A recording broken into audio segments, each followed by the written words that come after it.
morning to you and welcome to Ways Breakfast, hashtag What Are You Saying? The platform for the informed, the curious, and the passionate persons. This conversation is a hot one this morning. So please join this conversation and other amazing discussions that we have here. You can tune in every Monday morning to Friday as we explore pressing discussions and inspiring stories. I am your one and only Okikiola Taiwo Jalopo, and I welcome you to the show this morning. I'm grateful and glad to be here alongside my precious. My precious is sitting at the extreme end today. Hi, guys. How are you doing this morning? I'm doing well, and I'm glad to be here again. How was your weekend? I don't know. I feel like this how was your weekend thing, but it's a good thing because sometimes we don't get to catch up. Yeah, true. And I feel like how was your weekend is also a way for some people to learn a thing or two. I've learned a thing or two from just asking how was your weekend. But there's a general notion that anytime you ask somebody how are you, it's just always like I'm fine. I'm fine. Do you really want to know how? But now I've intentionally started asking some of my friends when they say how are you and you say I'm fine. I'm like, and because I want to know what the details is. There's just the facade of saying that I'm fine. Meanwhile, you could be fine really, but the sweetness of the gist is in how you got fine or how you are not fine either way. So let me just start with how was your weekend? So how was my weekend? I would say fine, like in a very general, way. But more interestingly, I think it's something I got involved with, not exactly this weekend, but for some time now. And I noticed that I haven't shared it on this table yet. So someone recommended me to join this mentorship program for fresh school leavers and those that are still in the university. And the cohort I joined was on corporate communications. A very renowned executive was actually the one mentoring us very closely. And I was just grateful again for that kind of opportunity, majorly because it came from a recommendation. Many times when I get favors that came because somebody just put in a word or two, it makes me look at that act in a very different way. So I was pretty much excited, coupled with the fact that I was also the cohort captain. I had some responsibilities as well. It made me feel like, okay, I'm doing something serious with my life. And it was quite interesting. Apart from that, I went to church as a church girl, went to serve the Lord Jesus, had some rest. I think I had a sickness scare. That sickness scare, maybe because of the weather lately. So I had flu and catarrh, and my room is very cold. So a lot of things, but I'm glad that the scare did not come to pass, and I'm hale and hearty this morning. So that's how my weekend went. Wonderful. I think I had a mix of events over the weekend also. This morning, I can't say so much, but thank God we are here. And this time, I need you to be teleporting every morning to work. Like, don't have to deal with Lagos hustle and bustle. Just do like this and be at work. I feel like at some point we'll get to a certain stage on this show where it's just going to be like, oh, your helicopter is about to land. And I'm just going to go like Senator Natasha and just land in my give the constituency. entrance. Like, people should give me space. I had to get here in 5 minutes, but that's the thing about Lagos and Nigeria and traffic in general. And, well, as we said, we're glad to be here to be with you guys. This topic that we're discussing this morning has gotten Nigerians talking, both the old and the young. We're discussing President Bola Ahmed Tinubu's recent appointments and their potential impact on policy implementation in crucial sectors. But first, we want to hear from you. Share your thoughts on all our social media handles, from Instagram to TikTok to YouTube to X and Facebook. Just share with us, does Tinubu appointment promote Nigeria? That's the question that we're asking this morning. So we'll go on a quick break right now. When we return, we'll take you through the top stories across the globe. Please stay with us.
Great to have you back from that break. Now, let us take a look at what's making the headlines from the pages of today's newspaper. We'll be highlighting two major newspapers, the Nigerian Tribune and the Guardian newspaper this morning.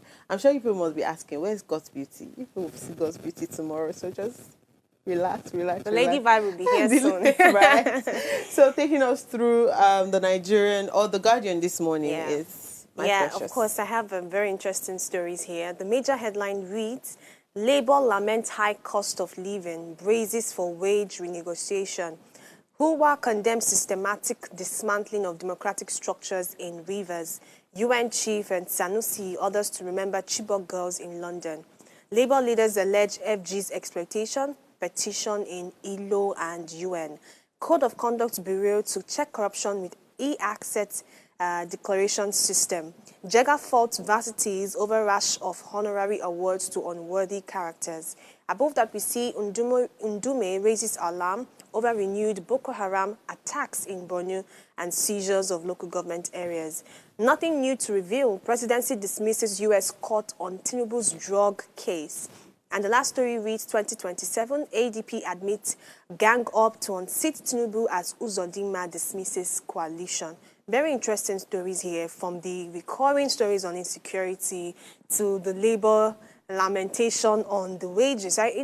When the wage was going to be determined, that time when it was still buzzing in the newspapers and everything, I know there was a major criticism that even though the 70,000, I've forgotten what exactly the conclusion we came to, even though that seemed better than what was being collected before, that it still doesn't match up with the current cost of living and the economic situation at hand. But, there's sometimes you just need a quick fix and you're like, let me just get the next good thing that is available.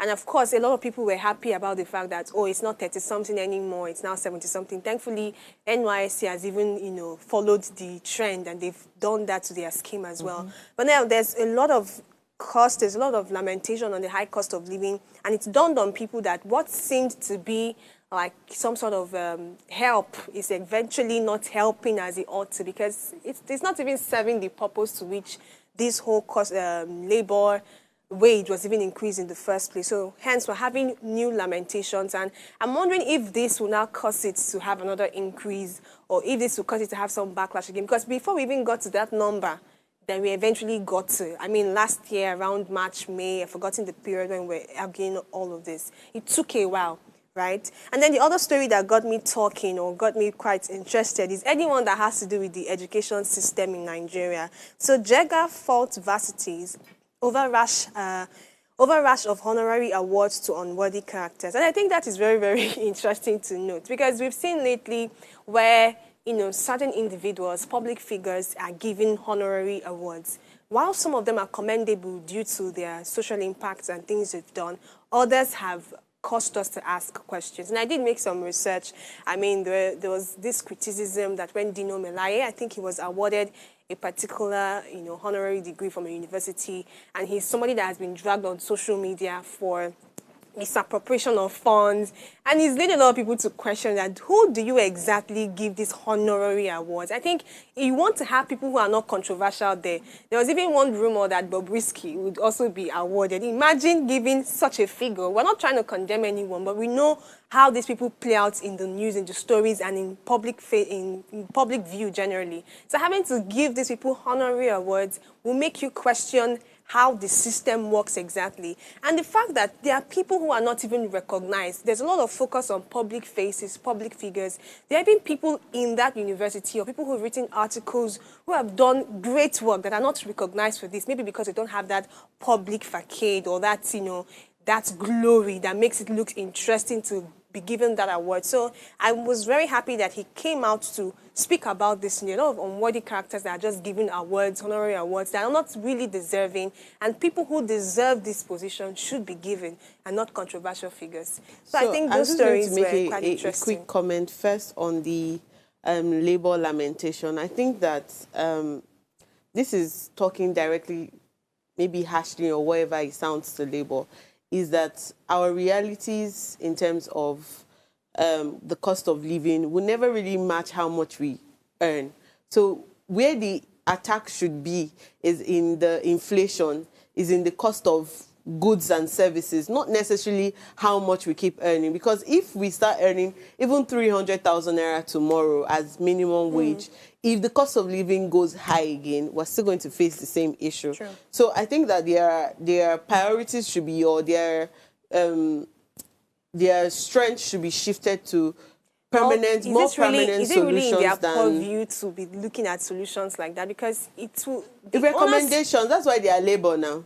I think Labour, their first priority is that the people under them are earning well enough, at least to take them through the next few months. That is the issue. So to be giving recommendations like this, that should be the government's priority. It's not something I think they want to focus on firstly. So that means they should scrap Labour then.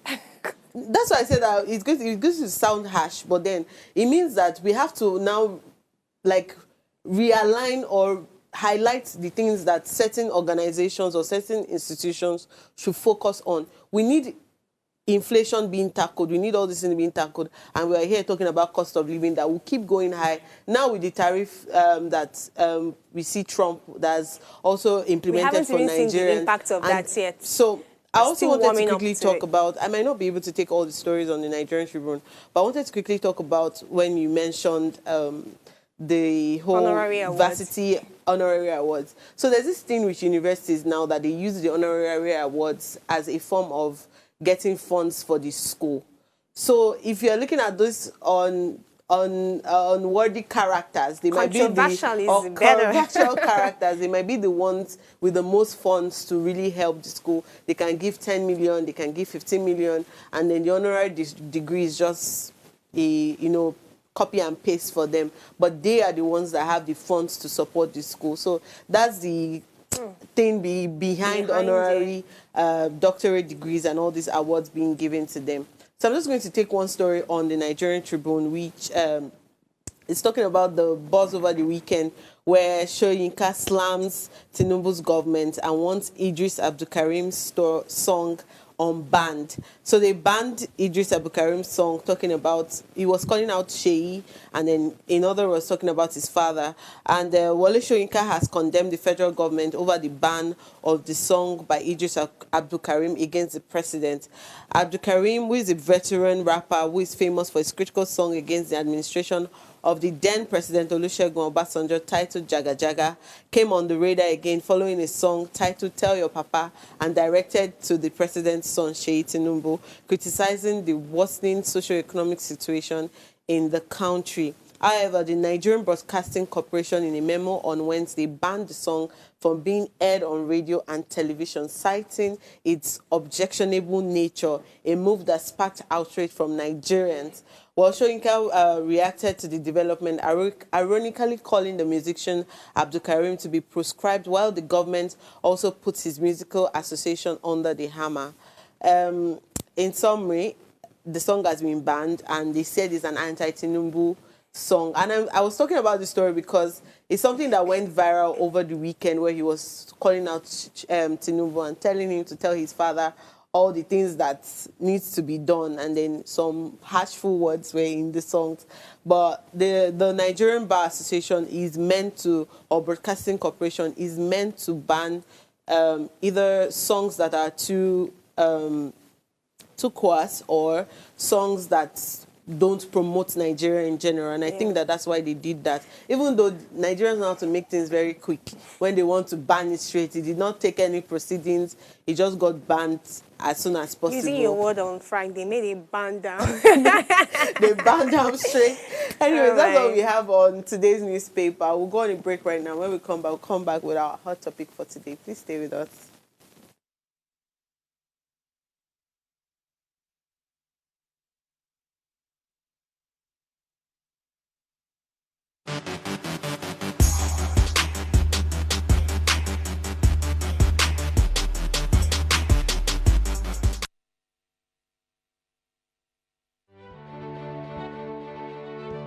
Nigeria, by extension Africa, battles a growing youthful population, and with little or no meaningful engagement, lives a ticking time bomb on our hands.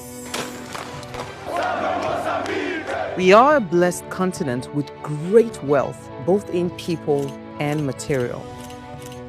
Our focus on ways remains driving conversations that affects us all. Topics in the news, social concerns, politics, leadership, governance, empowerment, resource management, conflict management, finance, SME sustainability, technological innovation, food security, health, education, brain drain, our well-being, citizenship, and much more. Our goal is to continuously drive these conversations, keep them burning at the table to effect a positive change, both for our nation and continent.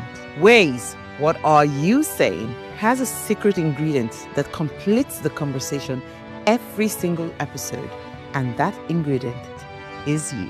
Our past conversations shaped our yesterday. To shape our tomorrow, we must keep talking. So, I want to hear you. Be a part of our live conversations Mondays through Fridays. And let's all have our say.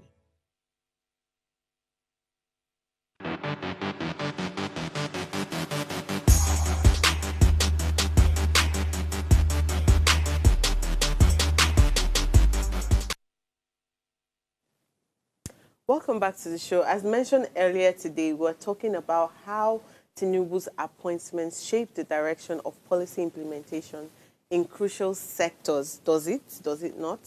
Well, President Tinubu has said his recent appointments aim to boost policy implementation in key sectors like employment, agriculture, infrastructure, and social development.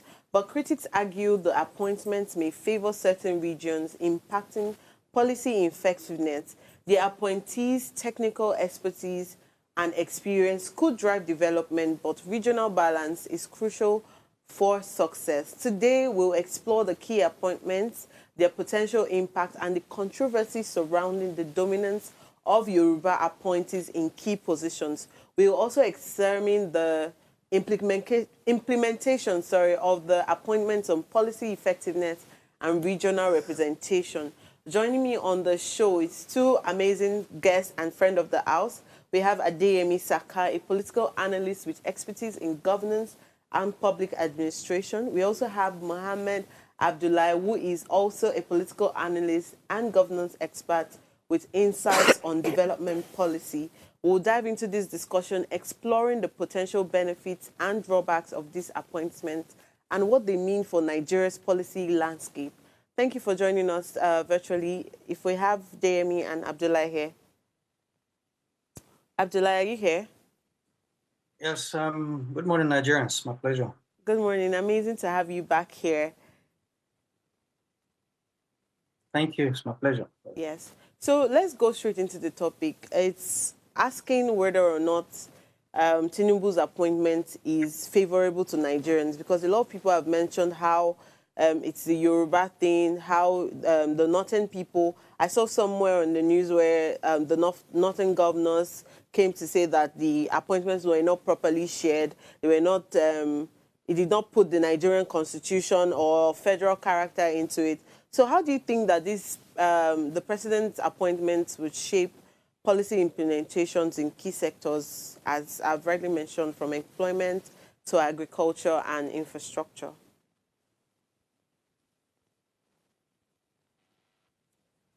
So I don't know if we still have Abdullah here. I'm here. I think it's from your own end. Yeah. So did you get my question?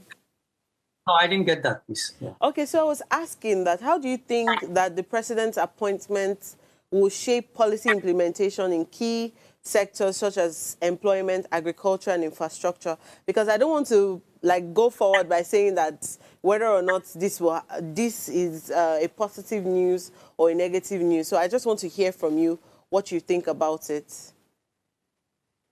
Thank you very much. I think first and foremost, it is very important that we don't just speak from either an ignorant point of view or from hearsays or from lack of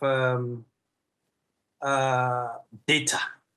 It's important that whatever we say is based on fact and then particularly based on data. I am not a supporter of the president, far from it.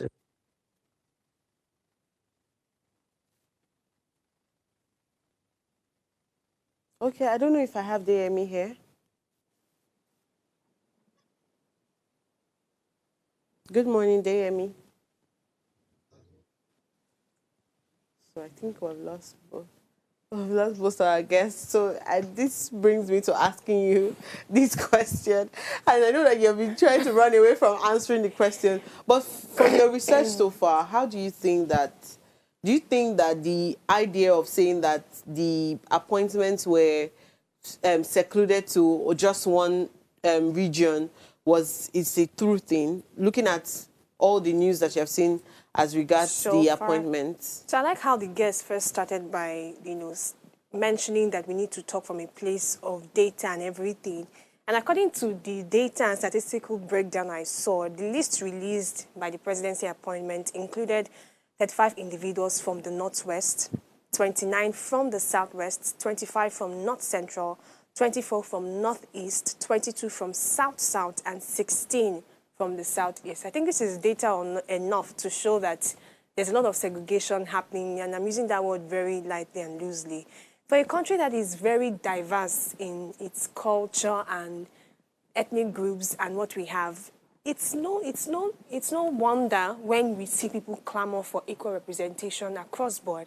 So yes, the president has his power to make certain appointments. The Constitution makes that right available, but there's been a lot of questions about how this thing usually goes. So I even had to go through past administration, and I think it is something that is it's real cause. Like, for example, former President Muhammadu Buhari had something very similar to this, where representation was majorly from the northern part of the city. And then the president is from the southern area of our nation, and we're seeing more representation from that angle as well. And I'm not going to be surprised if we see an eastern governor, an eastern president emerge one day, and we see it happen. So I'm not trying to put a blame on the presidency. I think it's just an inherent bias we have towards our people. I think it's something that can happen even if an Igbo president gets to that seat. So I think I have Mohammed back here. So if you would like to answer the question.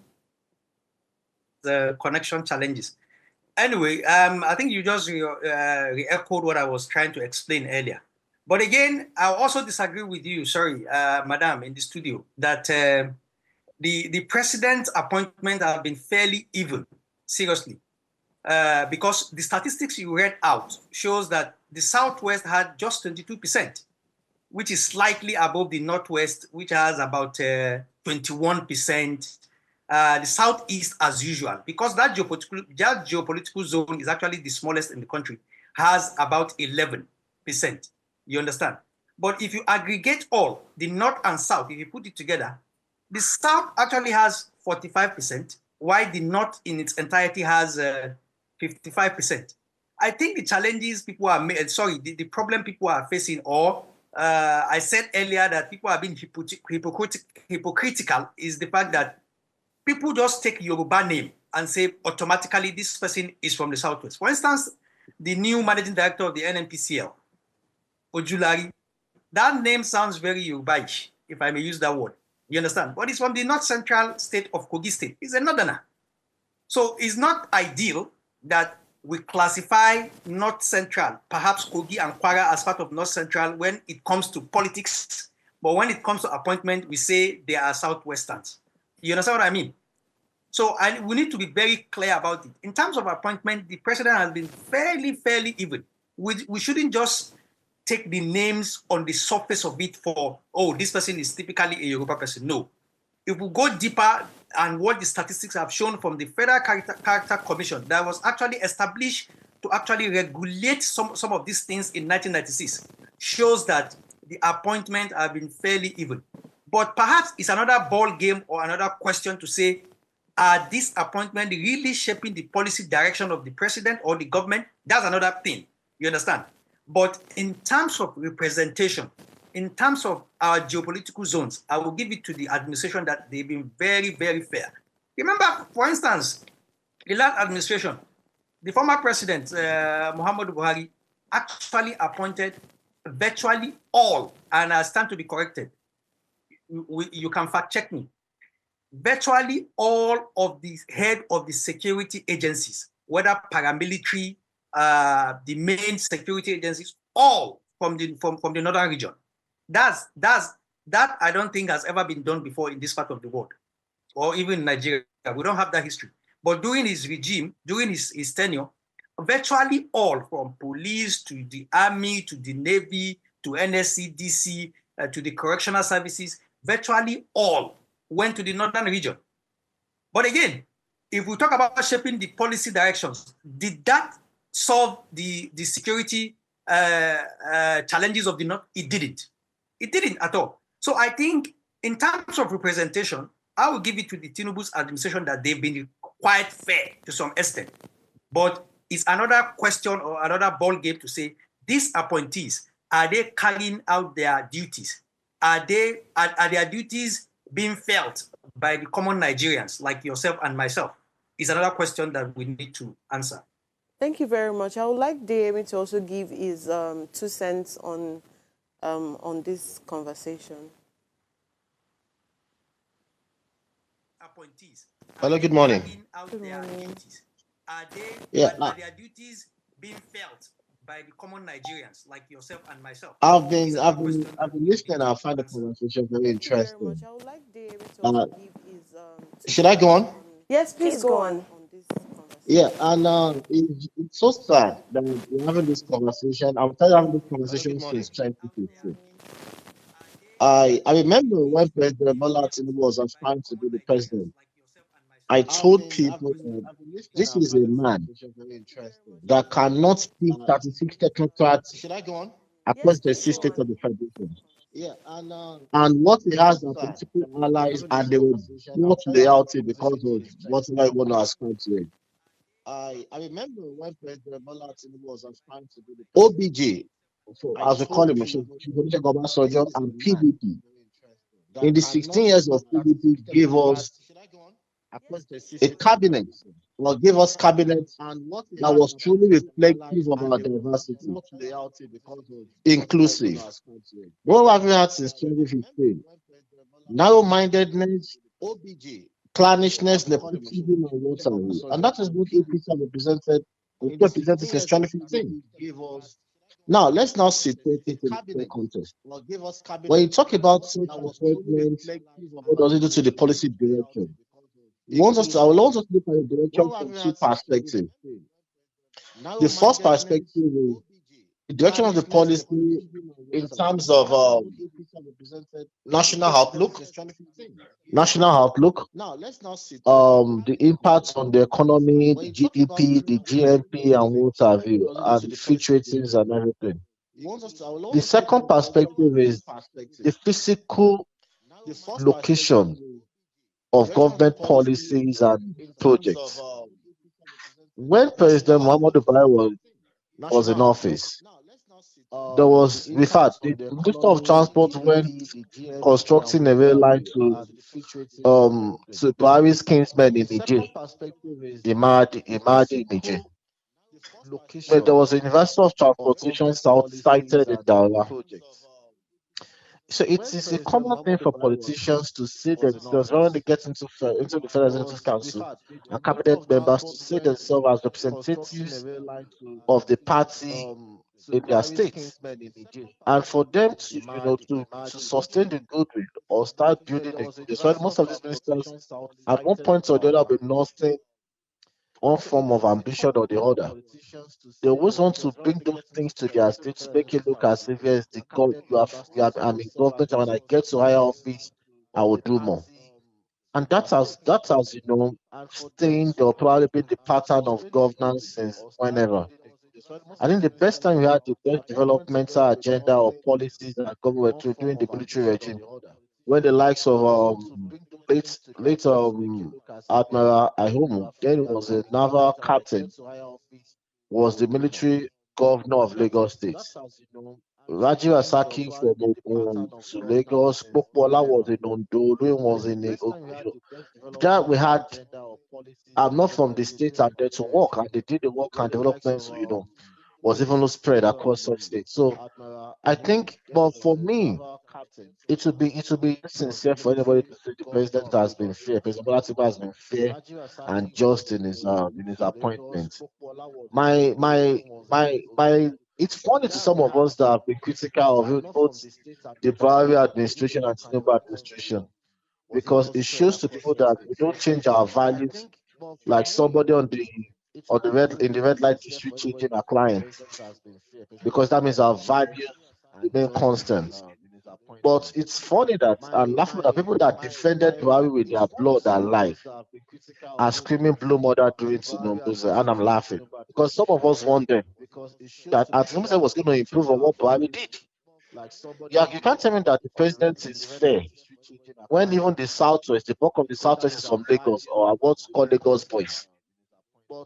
And I can tell you, I beat my chest that the federal government has not adhered to the principles as dictated or by the Federal Character Commission. Anybody can see anything, let them keep banding figures and what have you, but the fact is the fact. But the hypocrisy in the argument against Tinubu's appointment is those that will not read, they will list out Buhari's appointment, Katsina, Borno, Ogun, whatever, and when they are listing Tinubu's appointment, Yoruba, Yoruba, Yoruba, that is quite silly. And like the co-panelist said, Kogi Kwara cannot, for political reasons, be northern states. And when outside politics, it now becomes that southwest. Since Kogi State has been created, I have not seen anybody from the Oku side that have become the governor. That's the Yoruba speaking side of Kogi. You've never heard of Oba of Ilorin. You've heard Emir of Ilorin. In fact, at the point, appointing or having an Oba of Ofa was a serious issue. So they cannot start pushing silly arguments to justify their political bias or by words, really like crying machines, because they want to fulfill an agenda. Some of us are not buying it, but for the sake of the unity of the country, so I think we need to not just speak to Tinubu, we should speak to APC as a party. I think it's a party that its cardinals is built on widening the mistrust and ethnic mistrust among Nigerians.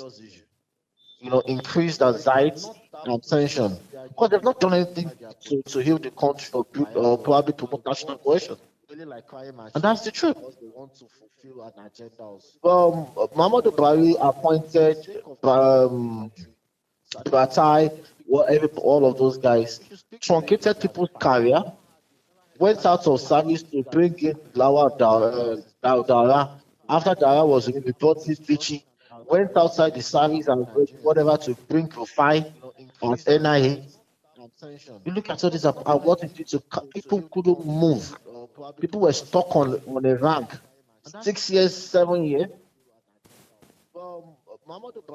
And like I tell people, well, with no sense of any sense of disrespect to former President Muhammadu Buhari, we now have a smarter, a more intelligent clannish than the Putin president Buhari. So they will hear the shaggy. And that's the truth.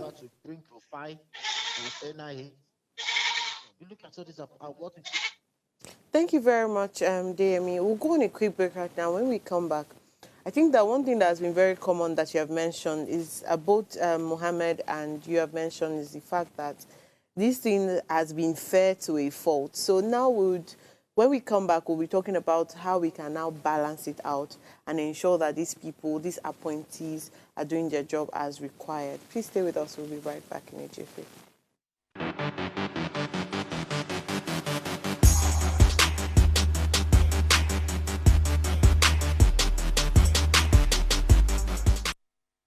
Tell us you're a Nigerian without saying a word. Energy security is one of the most pressing issues for many developing countries like Nigeria. And if there's going to be any meaningful progress, addressing our energy issues is non-negotiable. I need to see light for my house. Make them do something. Band A is expensive. I literally have to turn off all my appliances just to reduce costs. We need light. Introducing the Energy Outlook, your go-to show for everything energy. Every week, we'll bring you the latest insights, innovation, an in-depth analysis of Nigeria's energy sector. From policy discussions to regulatory insights, we will analyze the key decisions influencing growth and sustainability in the energy sector. We'll bring you the human stories behind the headlines, giving you a personal perspective on the broader energy challenges. Join me every Friday at 6 p.m. for the Energy Outlook, your guide to the future of energy, where energy means business.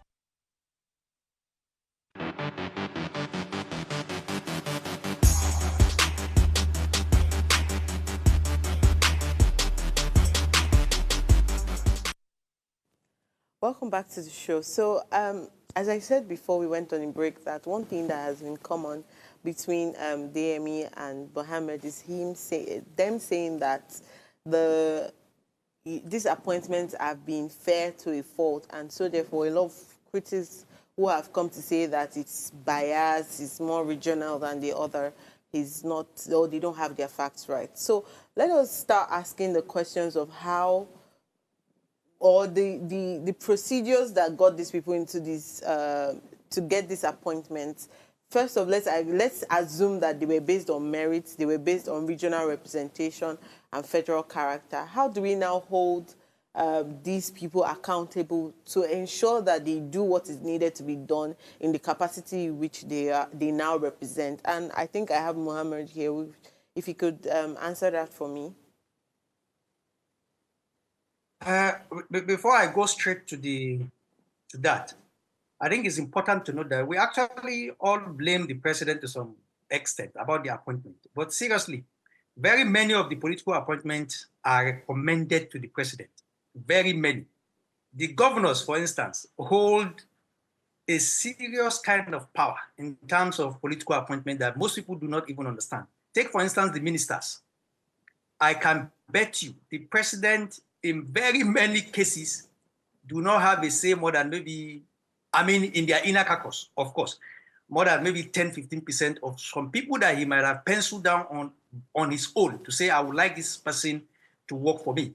The governors nominate people because remember, with the Federal Character Commission, that all the state of the federation must have at least one nominee. The governors, this is where the cross of their power lies. The governors nominate people to represent their state and recommend to the president, even though it is not obligatory on the president to accept. But in so many cases, particularly in states where the ruling party of the president is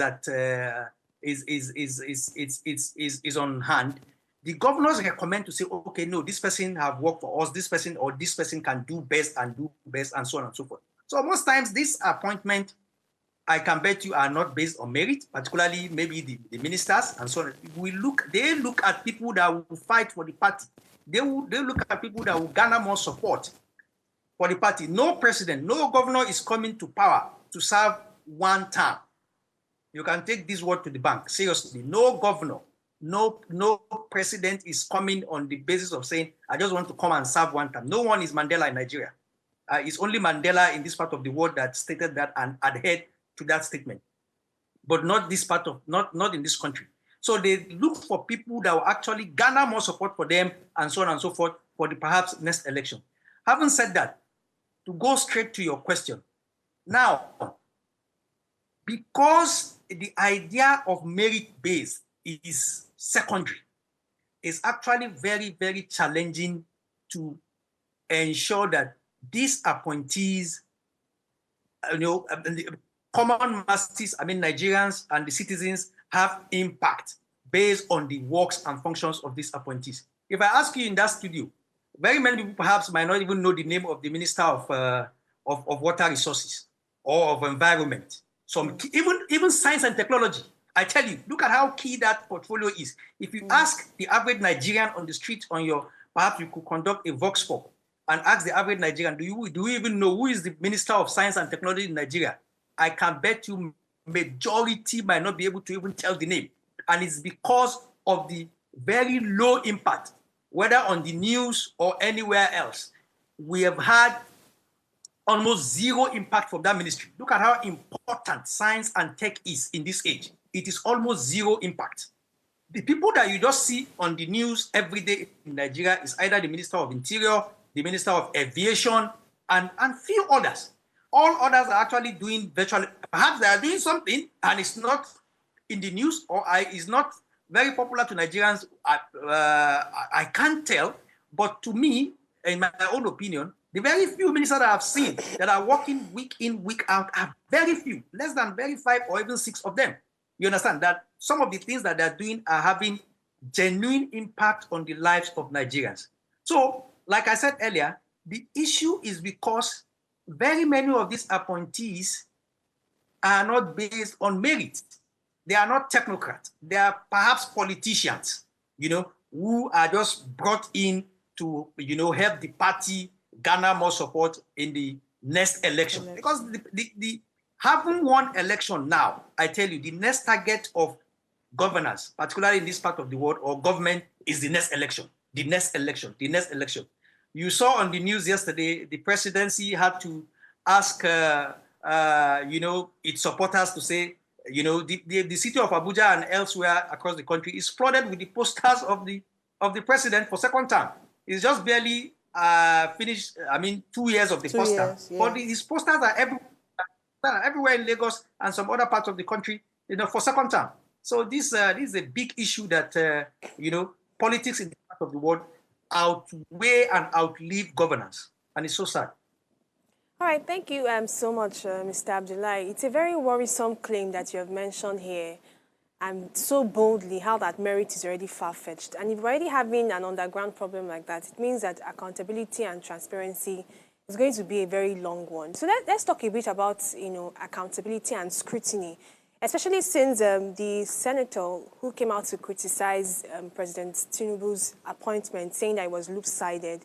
Some stories carried out that he was, I think, suspended, or he received a lot of backlash in that sense. And so he, as a senator, received a lot of backlash. And the other stories surrounding this also show that he was an APC, or he's an APC candidate. And in fact, even members of the party are asking him to step down because of his open criticism towards an administration he's supposed to be loyal to. So I'm now asking the question, what role do you think that these senators should play in scrutinizing and confirming presidential appointees? Because looking at this example that was public, it seems as though everybody should just conform with whatever is given. It's so sad that because you are a member of a party, then everything the party does, or the leadership of the party does, you have to allow or just swallow it hook, line, and sinker. It's so sad. And that's why like I said, I'm very apolitical in Nigeria, but I actually like the stance of Senator Ali Ndume. And if you follow his trajectory, if you follow him for a while, even not because he is just so much like criticizing, the president or the government as a whole. If you follow his trajectory, even while President Buhari was there, he is a northerner from Borno State, representing Borno State. He criticized Buhari quite a lot. In fact, he was a Senate majority leader. He lost his position because he was criticizing President Buhari. You understand? But it should not be that you are loyal to the party at the expense of the country. That is, in fact, for me, even that's even treasonable. It should be the other way around, that we put our country first before party, before tribe, and so on and so forth, and before ethnicity, and so on and so forth. But in this part of the world, what we see is that we put the party first. If the party is going the wrong way, virtually everyone follows that suit. For instance, I'm from Ondo State, and I used to have Senator Ajayi Boroface representing my senatorial district. Senator Ajayi Boroface, while in the Ninth Assembly, was a renowned scientist. In fact, he's done so many things in this part of the world as a scientist. But shockingly, Senator Ajayi Boroface, along other APC members, voted for the fact that Nigeria is not ready for even electronic counting, electronic vote in this age. Even electronic counting, he voted. Someone who is a scientist for more than 20, 30 years, who is even a professor in that field, who is the first person to head the Nigerian whatsoever science, blah, blah, blah, I've forgotten the agency now, voted for the fact that Nigerians, we can't count our vote electronically, which is actually a big lie. But it was because it is along the party line of what the APC has wanted to say, no, we shouldn't go this way. So everybody must go that way. What on earth would allow such a caliber of intelligent man to actually accept that when you know that is wrong? Why can't you be different? So that is what we talk about, people just supporting party, whether it is right or wrong, they support. So it is important that senators and, the legislator in this sense have a lot of things to do, a lot.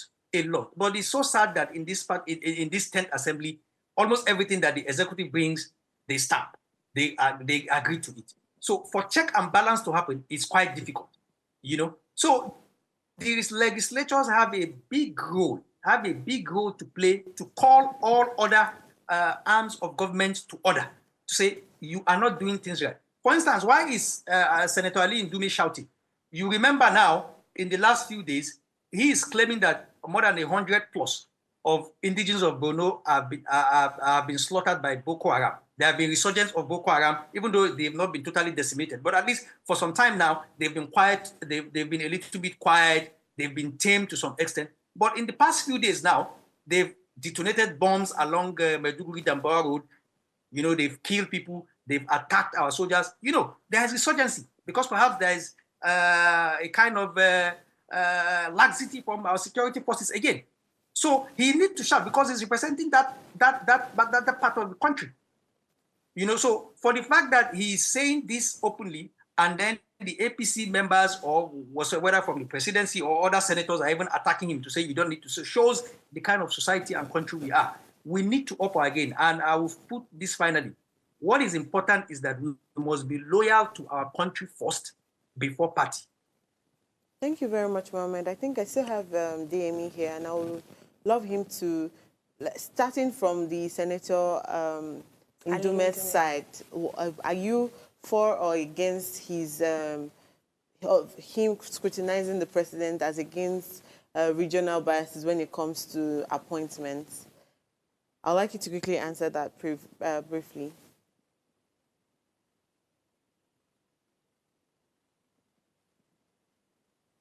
Do I have DME here? Okay, I think that's where lost him. Okay, we have you here. Yeah, I said I've always been a fan of Senator Ali Ndume. Someone that was clamoring for him to be the president of the Ninth Assembly, the chairman of the Ninth Assembly, and the president of the Senate at the Ninth Assembly. Before we had the unfortunate experience and adventure of having a rubber stamp or a puppet in the person of this other man from Borno. So that's how much I consider him, the past Soviet president.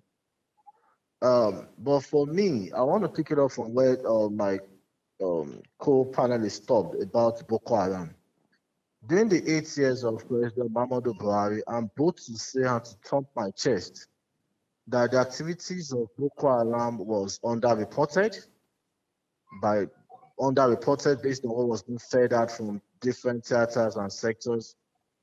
The outcry against Boko Haram activities of Boko Haram and banditry too was very low because there was their brother in power. So much, if I could borrow the word from a placard carrying residents of Zamfara, Mr. President, please speak up. We are a little bit pissed. So because it was Buhari, the northern region was a little bit pissed. But protest was around, and they can't speak out against their leaders publicly because it's not their culture. But that's another issue and anger I have against the northern bloc or the politician. You cannot at every point when there's a southern president now start pushing the arguments of bad governance or poor governance when you gave us the most classical example of gross ineptitude in multi-party democracy known to mankind in form of Muhammadu Buhari. So for me, it's just the hypocrisy and the ethnic and tribal agenda we push into politics. It's sad that we don't look at national development and other factors. I don't pity, and I say this is all sense of patriotism. I don't pity President Bola Ahmed Tinubu because he knew what was in there for him. He knew what he was going for, and But he went in, got into office, and from day one, so it's been all about politics. I will tell you, I don't see how anybody that knows his onions will appoint Nuribadu as the NSA. That's for me the first indictment of his recruitment skills. But away from that, the president has laid his bed with tons and is probably going to play with it. But Nigerians will suffer for 4 or 8 years. Good governance suffer for four, and it's good governance suffer for 4 to 8 years. And that's the disheartening and the sad part of this conversation we've been having. And I don't know when we'll get it right, but it's just sad. Thank you very much, Jamie. I think that you've given a very blatant, a very blatant comment as regards our President Bola Ahmed Tinubu and his decisions to appoint certain people. And just like both of you have also mentioned, that merit is somehow far-fetched from these appointments, even though that on the news we have their biography being placed there and why they were appointed or recommended to the president. But this is us hoping that for some reasons or the other, these appointees would do the needful for Nigerians and, help us. I saw so many key appointments from national productivity. I didn't get the full this thing, but these are very key roles that these people have now taken up, and I hope that they take it seriously and do something that works for Nigerians. I want to say a very big thank you to Amy and Abdullah for joining us on this conversation this morning. Thank you for your insightful contributions. And of course, my co-anchor, Oluchi, thank you for lending your voice as always, right?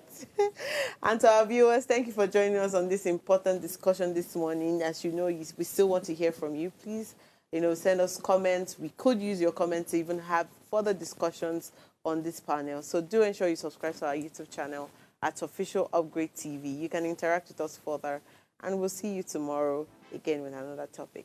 Please stay. Oh, bye. Sorry. I'm saying please stay.